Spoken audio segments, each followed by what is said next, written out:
So my name is Demario Overstreet. I am in the Department of Psychology. I'm a PhD student in the Behavioral Neuroscience program. Today I'll be talking about ethnic and racial disparities in chronic low back pain from a biopsychosocial standpoint. Here's a rough outline over some of the broad topics I'll be covering today. So I'll talk a little bit about the background related to chronic low back pain, our current R01 that I'm collecting data for right now, and a possible research question at the very end that I kind of just came up with. So chronic low back pain, so what is chronic low back pain? It's traditionally defined as pain in the lower back that has persisted for at least 3 months and has resulted in pain for a minimum of half the days in the past 6 months. Right, so what anatomical structures are related to chronic low back pain? It includes the space in between the posterior margin of the the rib cage and the gluteal fold. So why are we interested in chronic low back pain? Chronic low back pain affects over 100 million people in the United States and produces an annual cost of up to $635 billion. Chronic low back pain is the second leading cause of disability. It's also the second leading cause of physician visits. Right. And though chronic low back pain affects many Americans across the construct of race, it affects the African American community disproportionately. Here's an article that goes into depth, talks a little bit about the diseases in which the pain is disproportionate for African Americans. It mentioned cancer, HIV, fibro, just to name a few. Right? And although racial differences have been discussed and examined in many other pain conditions, there's very little information and very few studies that examine the differences, the racial and ethnic, the socioeconomic status and racial differences in chronic low back pain.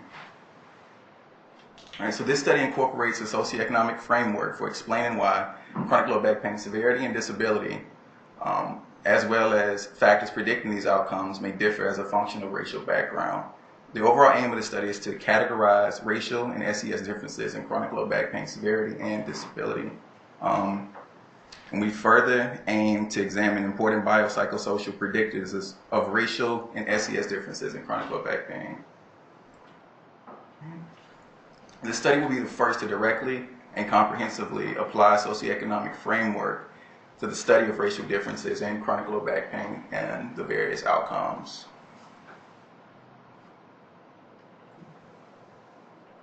These biopsychosocial predictors may subsequently serve as a viable treatment targets for chronic low back pain, tailored to meet the specific needs of disadvantaged populations and subgroups here in America. And here's a model proposing the race and SES differences in chronic low back pain in terms of clinical pain and disability. Some of the biological factors include sleep, vitamin D, oxytocin, C-reactive protein. Since this was in like our research aims, like the initial research strategy, since then we were awarded a supplement that looks at like fibrinogen, serum amyloid A. We've even added a Buffy coat sample to look at DNA methylation of mitochondria because we now have a collaborator interested in epigenetic changes and how that may affect chronic low back pain. The endogenous pain modulation process includes facilitation and inhibition, and then psychosocial factors, of course, depression, discrimination, perceived injustice, and resilience. All right, so we hope to collect data. We hope to see 268 participants and to actually keep, because of attrition, keep 240, 120 black, 120 white, non-Hispanic participants. This will result in a final sample of 240 participant. The age range is between 19 and 85. There are a lot of inclusion and exclusion. So I'll just read some of them. We want chronic low back pain to be the most prominent pain condition you have. So if you have something else, you may be excluded for that. Let's see. We want you to not have a current diagnosis of cancer. Hypertension must be controlled. We prefer you have you have to have a blood pressure below 150/95 because of the cold pressure task. Let's see. Poorly controlled diabetes will exclude you. You cannot have a history of stroke, seizure. You cannot be pregnant. And you also cannot have any neurological diseases. And so this is a flowchart of our study design. I'll talk a little more about the details of each experimental session in the next couple of slides. But there's a telephone screening process, and then if you're eligible, you meet with us in our lab in Campbell Hall for experimental session 1. There's a 7-day period in between session 1 and session 2 where we have you to wear this actigraphy watch, and you also have a sleep diary and a caffeine diary. And then 7 days after, you'll do the experimental session 2. And then there's 4 weeks of follow-up phone calls where we'll call and ask questions in our pain diary. Right, so session 1, after informed consent, basic physiological measures are taken. We do heart rate, blood pressure, height, weight, neck circumference, and body temperature. And then you have some questionnaires to kind of gauge some psychosocial variables. Experimental pain testing, we do heat, punctate, pressure, and conditioned pain modulation, which is a combination of pressure and cold pain. There's the 7-day period in between. As I mentioned before, we'll give the participant a sleep diary, have them fill that out. The sleep actigraphy watch, and then the caffeine diary. They'll monitor the daily caffeine intake over the course of that 7 days. Session 2, we start off with the blood draw. We look to see C-reactive protein, vitamin D, vasopressin, oxytocin, Buffy code. And we have them do some functional assessments like getting in and out of bed, lifting a crate from the ground to the floor, a couple of walks, and that concludes the functional assessments, and then some more questionnaires at the end. And then the follow-up phone calls, they occur. We'll give them a call 1 day out of the week for 4 weeks. All right, so session 1 pays $150, session 2, $210. The total is $400. Well, and the follow-up phone calls, you get $10 per phone call, so $40. The specific aim, number 1, to examine interactive race by SES differences in clinical pain severity, perceived disability, and functional performance using a 2x2 factorial design. And that includes the 4 groups: high SES, non-Hispanic whites, low SES, non-Hispanic whites, and then the same for African Americans. Right, to assess interactive race by SES differences in measures of endogenous pain modulation, in addition to pain-relevant biopsychosocial risk factors for poor chronic low back pain outcomes. And specific aim 3 is to identify biopsychosocial predictors of poor chronic low back pain outcomes in blacks and whites using separate prediction models for each racial group, and to determine whether strength of prediction varies across the construct of socioeconomic status. So I was trying to think of a possible research question that I'd be interested in, because right now I just finished a pre-dissertation project that has nothing to do with the data I'm collecting for this study. And so my third-year project has to be a topical review, and I'm doing that review on quantitative sensory testing.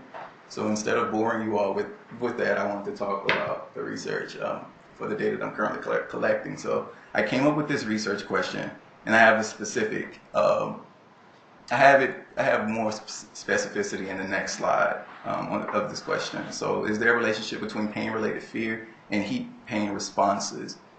Was my initial question, and then my specific research question is there a relationship between pain-related fear indicated by scores on the PCS, which is a pain catastrophizing scale, and endogenous modulatory response?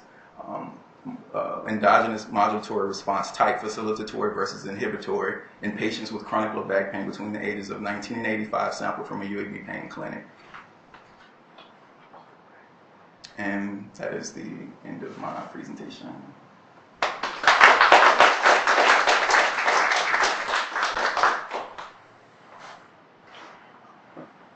So Thank you very much. It's very interesting. Can you go back a slide? Can you talk a little bit more about, for someone who doesn't know this field at all, what the endogenous modulatory response, what that is, and how you're going to measure it? Yes. So I am just starting to learn this information myself. So basically, it's the way the brain modulates sort of the pain response from the top-down pain response. And so how we measure that is we look at temporal summation, actually. So I guess I'll explain the methodology for obtaining those measures. We take a 3 by 3 millimeter thermometer and we place it on 2 body sites for this specific study. One body site is the low back, the second is the forearm. And so it rapidly, the temperature in the thermometer rapidly increases in temperature.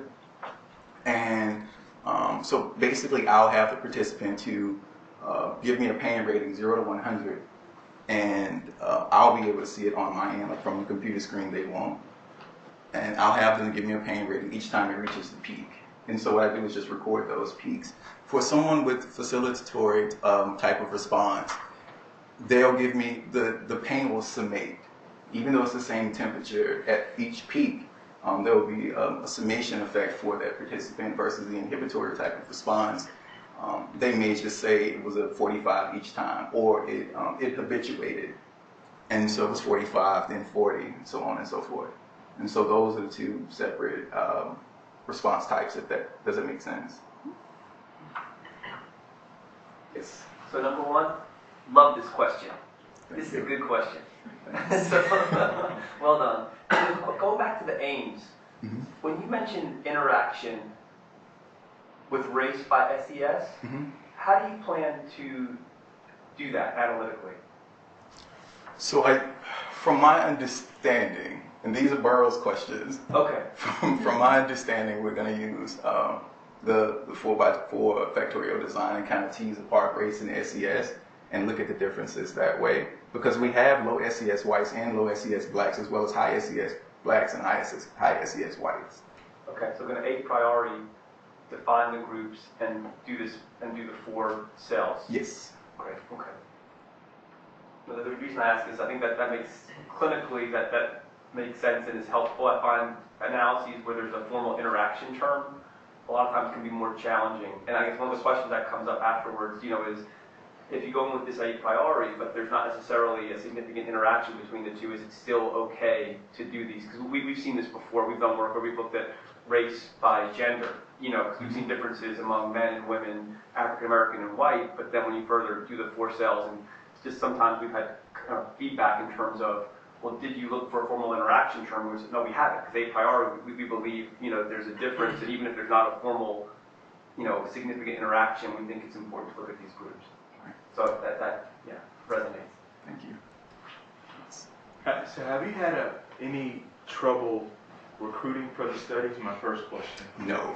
Good. So we posted. Worried with all this exclusion criteria. So we posted flyers at the pain clinic all around, and we've not had any trouble. We just started collecting.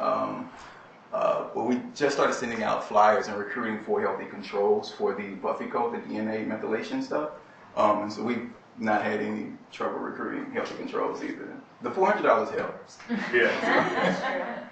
Plus $10 phone call. That's pretty nice. That's true. So, are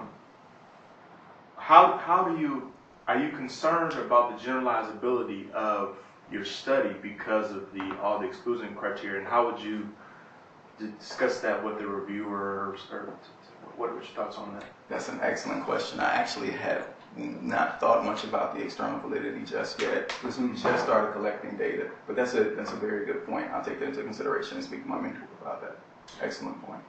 Yeah, I think that it's, I think it's good that you're honing in on chronic back pain and you took out, all the different confounders. But, my concern would be, when you present this data or you publish it, can we, people that have had stroke and have back pain or whatever their exclusion criteria, will it still be generalized? Yeah. Yeah, that does make sense. We have a statistician on hand, and I think that, correct me if I'm wrong, but there are some ways to kind of not necessarily control, well, maybe control for things like that. And I think we have Dr. Leanne on helping us out on this study, so I'm hoping that she can guide us down that right path when it comes to talking about external validity. Wasn't there a very large study that was done through UAB longitudinally that looked at race disparities with like cardiac outcomes? And I don't know if they collected whether or not people had low back pain, but those would be people who had hypertension and things like that. And you may be able to see if they had asked about back pain, because I know they asked a bunch of other comorbidities and that may be listed on their medical problems. So maybe a group that you could sample from to see if it's similar to your group that's already collected. I don't know. So the regard study has, the regard study at baseline at least did not ask about chronic pain. Don't believe. They might have, there was a second visit that was like 10 years into the study, and they might have them because there's a much more in-depth examination. We can take a look. That data is still the second year data is still, Matt, do you know? Bruce, do you recall? I don't recall. Okay. So we can look at it. We do have Medicare claims, so you could potentially get treatments, but you wouldn't necessarily get the sort of patient-reported side of things. Thank you. Yes. Me? Okay. What are your measures of SES? And for your research question that you're interested in, does that interaction between SES and racial disparities play into that, or are you just interested in looking mostly at like the pain response you were talking about? So initially, and I'm just interested in the pain response. I'm pretty sure that if we see something, we'll go ahead and try and tease the racial differences apart. And for your first question, wait, what was it? Measures of SES. Oh, measures of SES. I figured someone would ask. Let me see if I have it in here. Because I included some of the psychosocial variables. I don't know if we included that one.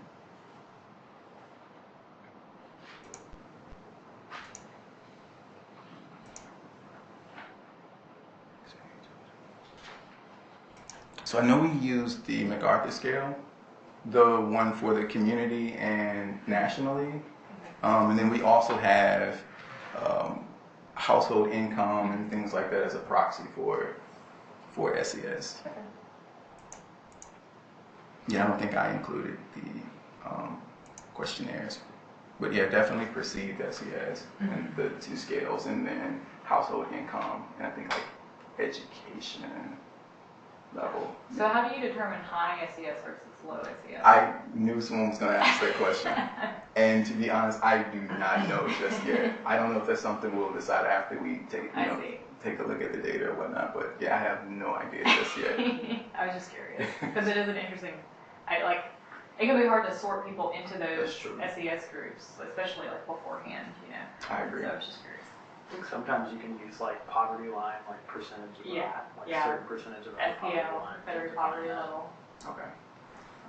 But I think the other thing you might want to consider is, you might not just be able to, you might not want to just look at high and low because, within, you might get different, it's not really a dichotomous variable, right? It's more continuous, and so within high and low, you could get differences by race and sort of where people are within the low group, and so that could lead to some residual confounding. Okay. So it's just something to consider. Thank you. I'm sure Leanne Long will be helpful with that. Thanks.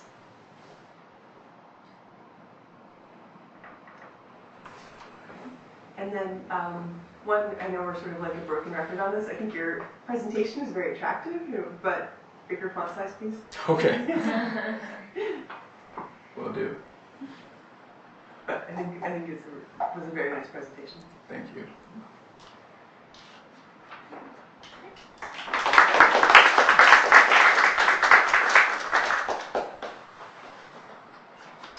Oh, yeah.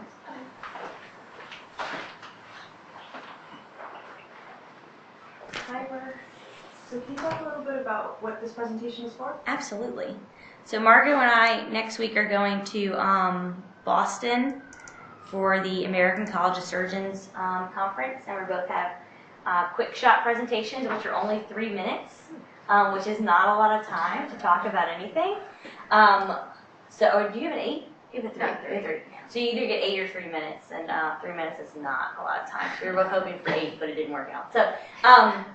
So this is our largest national conference, and so it's a big deal for residents to get presentations there. So we're both really excited and honored that we were picked. And so this is kind of our present to you for feedback. And so mine's going to be over 3 minutes. I'm going to time it and talk really fast, but I'm pretty sure I'm going to be over 3 minutes anyway. So specifically for me, if you could please let me know what I could take out that wouldn't make things more confusing, or if I don't do a great job explaining something because I'm trying to keep time short. And then obviously if there's any format type stuff or things that you think are incorrect, please let me know. Okay? Same goes for me. Okay, and I'm going to time it, so we'll see how that goes. Okay, so I'm going to be talking about expected versus actual caregiver availability following surgery in our VA. I have nothing to disclose. All the information presented here is that of my own opinion and not that of the federal government. So background, surgical readmissions are a difficult problem. It's kind of hard to decide who's going to come back, when, and what is necessarily related to surgical quality versus other things. Several studies have looked at this, but they've really used a lot of big data, and there's a lot of variability and things we still can't account for. And so maybe it's more of a patient level type thing that we haven't really sorted out yet. And we need to really look at what goes on outside the hospital, right? People leave and then they choose to come back, and we're not collecting data necessarily when they're outside the hospital, so what are we missing? And I know, especially us, we don't do the best job of involving the caregiver prior to leaving the hospital, and maybe there's some relationship with how much help they think they're going to get at home and how much they think their caregiver is going to be there. So our hypothesis for the study was patients that had less caregiver assistance than they anticipated would have a higher readmission rate following surgery. So this is an observational, prospectively enrolled multi-institutional study. 4 VA sites, patients undergoing general vascular thoracic surgery that stayed at least 48 hours. Before they left, we asked them how much care they thought how much assistance they were going to have at home. And we followed these patients for 30 days. They got readmitted, they got an inpatient interview. Everyone got a 30-day chart abstraction to identify any VA readmission, and then a 30-day follow-up phone call to identify any readmission that was outside of the VA, so we could have as many readmissions as possible. Patients were asked before they were discharged what level they expected to have, and then when they were either readmitted or on the follow-up phone call, they asked how much care they actually received after they left the hospital. There are levels to choose from, or full-time care, part-time care, just when needed, or self-care, which is no caregiver.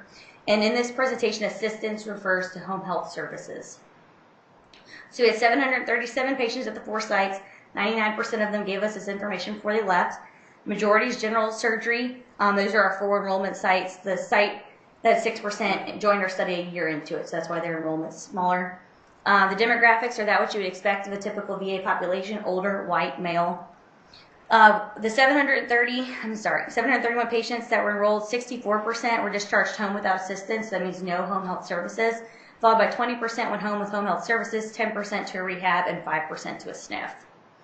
Overall, our readmission rate was 16.7%. Our patients that went to SNF had a readmission rate of 21%, inpatient rehab was 20%, home with assistance was 23%, and home with no assistance or no home health was 13%. This is the population we're going to focus on for the rest of the presentation because we feel like these are the patients that are going to require most on their caregiver because they have no home health and they're not in a facility. So this is the population characteristics for that group, those who were discharged home without any assistance. There's no difference between patients who got readmitted or not based on race, gender, ASA class, or specialty, or Charleston Comorbidity Index. So overall caregiver availability for our entire population, 52% expected full-time care at discharge, and then at follow-up or readmission for the entire population, only 43.9% actually needed it. And self-care at discharge was 18%, and then at follow-up or readmission, 22% said that that's what they took care of themselves. But did that change based on whether or not they were readmitted? So patients who were discharged home and not readmitted, 54% at discharge said they would have full-time care, but then when they, at 30 days, only 43% actually required that. And the one that increased, both just when needed and self-care, went up in patients who were not readmitted. But if we look at the patients who were readmitted, 38% thought they were going to have full-time care at discharge, but then when they were readmitted, 52% said they actually required full-time care. And 24% thought they were going to have care for themselves, but only 22% actually were caring for themselves. So if we look at the change between groups, patients that were not readmitted, 52% had the same level of care as expected. So the gray bars that they were discharged, and at 30 days they had the same level of care they thought they were going to have. Whereas the orange bars, they had increased in the expected amount of care. So patients that were readmitted, 57.5%, actually had an increase. They went up a level. Either went from self-care to part-time to full-time, saying that they needed more help than they had anticipated. So the limitations with the study, the VA population may not be generalizable. Especially in the VA, there's fewer barriers to securing post-acute care. And we evaluated patient perception without standardized categories or definitions of caregiver status because those don't exist yet. And in conclusion, there was a difference in expected care versus actual care in the postoperative period for patients discharged home to caregiver or self-care. And readmitted patients reported requiring more full-time care than anticipated at discharge, suggesting that we may have underestimated their needs. I guess I'm going to take this out because we don't have time. Thank you to the surgery team and take any questions. And I'm like 2 minutes away.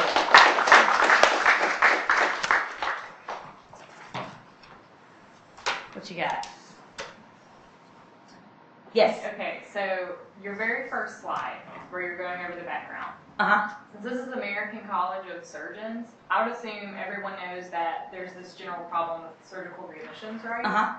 So I really think you only need to address the problem, surgical readmissions are a big problem, and then what you're looking at, the relationship to caregiver problem. I think you can cut out explaining those other two bullets. Okay, great.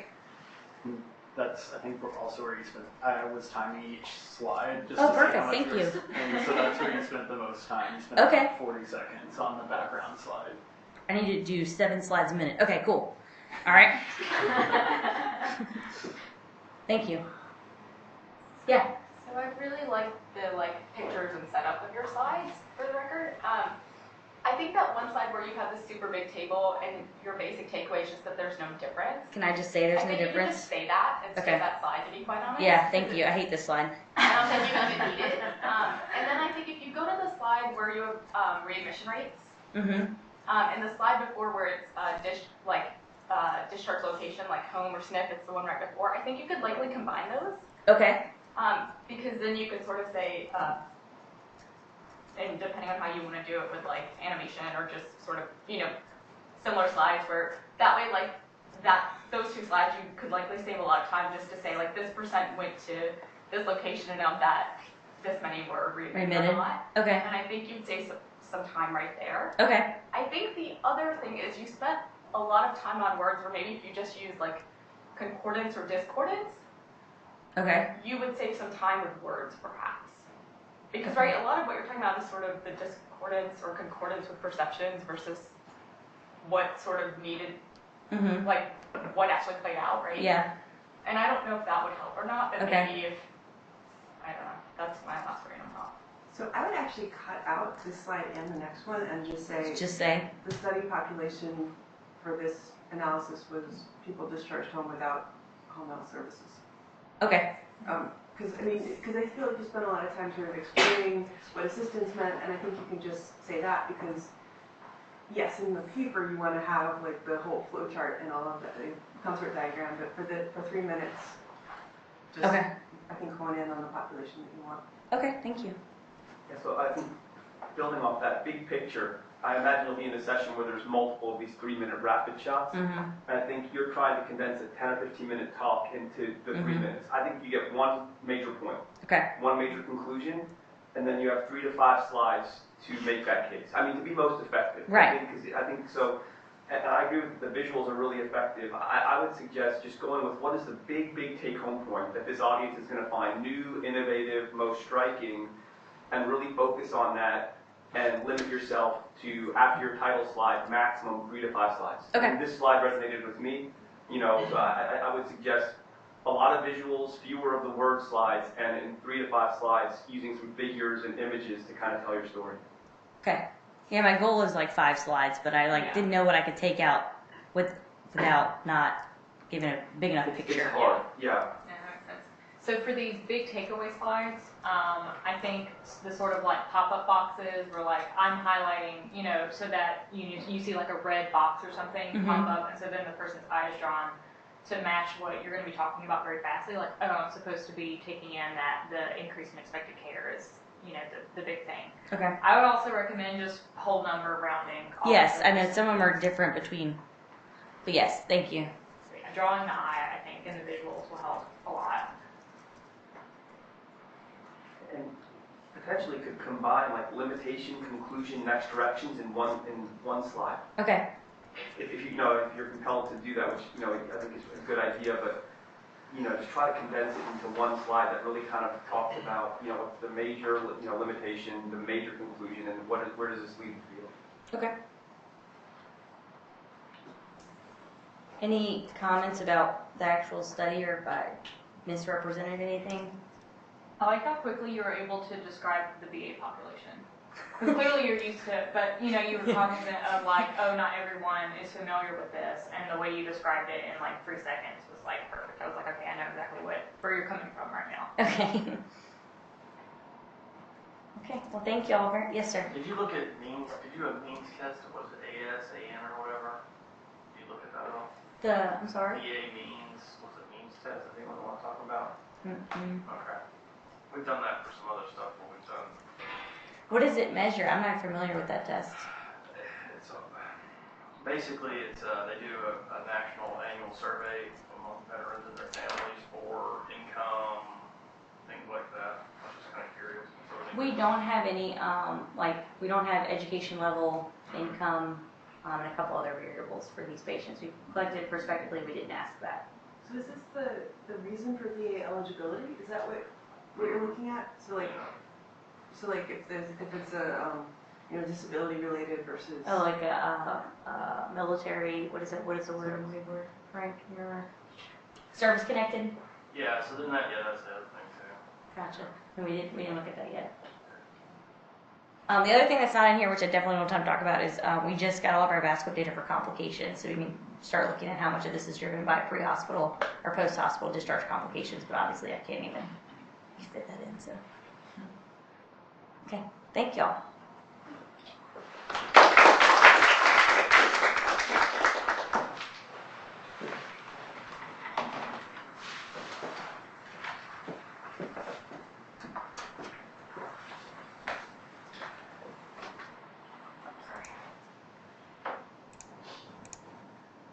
So as Sam said, this is going to be pretty similar as far as kind of condensing things down to 3 minutes.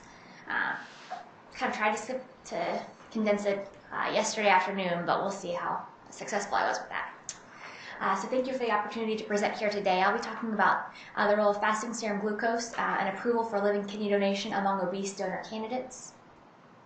I have nothing to disclose. So there's a need to expand living kidney donation.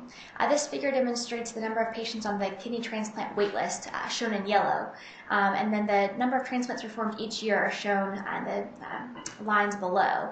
As you can see, the need greatly outweighs the number of transplants that are performed each year. However, our donor population is becoming increasingly unhealthy. We know that obesity is increasing in the general population. However, UNOS data also demonstrated that most living kidney donors are either overweight or obese. And this figure demonstrates the number of obese or overweight donors is increasing over time, while the number of normal weight donors is decreasing. Why does this matter? Obese donors are found to have an increased risk for perioperative complications. They're more likely to develop post-donation ESRD compared with their non-obese counterparts. However, despite this, in the transplant community, there's no general consensus for evaluation of obese donors. However, over half of centers use a BMI cutoff of 35 or greater to determine donation eligibility. These evaluations are also very costly, with roughly $10,000 per donor evaluation. Therefore, the purpose of our study was to determine which patient-level factors are associated with approval for living kidney donation among obese potential donors. We used a study population of all obese candidates for living kidney donation at the University of Alabama at Birmingham from January 1st, 2012 to December 31st, 2017. This is a case control study where we compared 136 candidates who were approved for donation with 276 that were not approved, using multivariable logistic regression. This table demonstrates our patients' characteristics at baseline. There were no differences in the basis of age, gender, or race in those that were approved and not approved. However, those that were approved had a lower BMI. They also had a lower serum fasting glucose, and were less likely to have a serum glucose of greater than 100. They also had a higher serum albumin. In our adjusted odds ratios for donation approval, again, we found no differences on the basis of age, race, or gender. However, BMI and fasting glucose and serum albumin were all associated with differences in donation approval. So in conclusion, among obese living kidney donor candidates, fasting serum glucose was a strong predictor of approval status, associated with 55% decreased odds of donation approval. We think, therefore, that fasting glucose measurement may serve as a useful initial screening tool for obese living kidney donor candidates prior to their formal evaluation. And as such, implementation of glucose screening prior to clinical evaluation may have the potential to inform donor selection and reduce healthcare expenditures. I'd like to thank my team, and I'll take any questions. 10 seconds.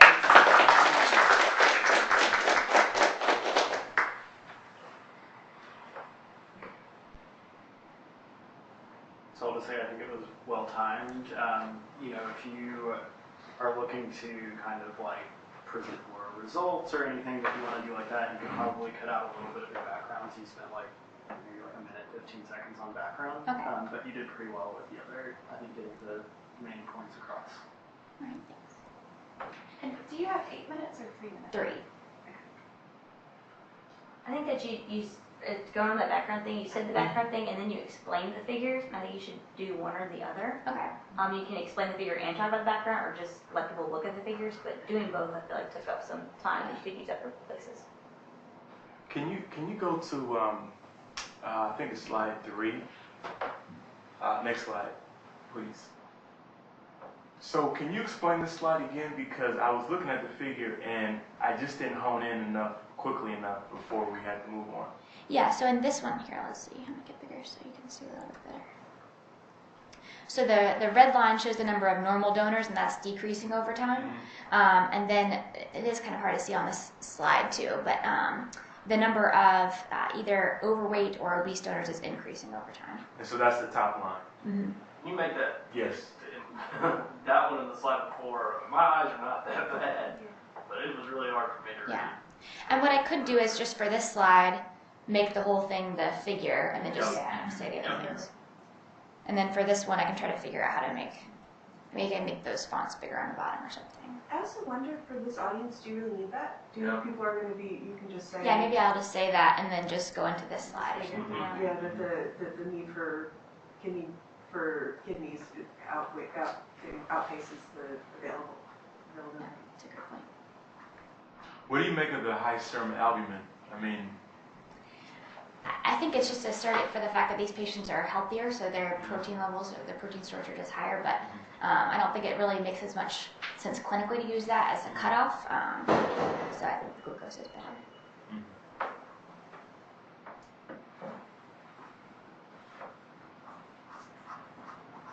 I really like the slide overlay or whatever. I really like that. It's pretty cool. Well, thank you.